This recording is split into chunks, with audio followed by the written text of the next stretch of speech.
Lepo pozdravljeni. V tem videu vodiču vam bom pokazala, kako zapisovati enačbe oziroma matematične znake v Smart Notebooku. Na voljo imate dve možnosti, in sicer eno, da enačbo pišete s pomočjo tipkovnice ob tabli, druga opcija pa je, da pišete s pisalom na tablo, torej rokopis, in se bo zapisano pretvorilo v digitalni zapis. Najprej vam bom pokazala to drugo možnost. Pojavi se vam takšen okvirček, v katerega potem samo vpišete enačbo. Jaz bom jo zdaj vpisovala z miško, je pa na tabli oziroma interaktivnem zaslonu veliko lažje.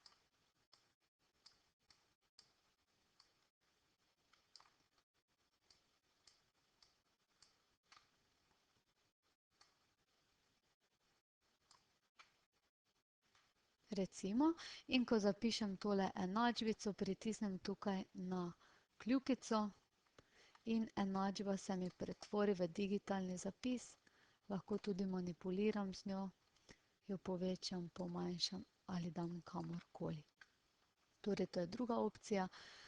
Prva opcija pa je, da v bistvu tukaj pišete s pomočjo tipkovnice in pa potem dodajate karkoli želite.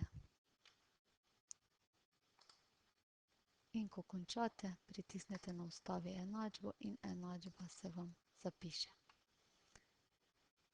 Hvala za ogled videa. Lep pozdrav!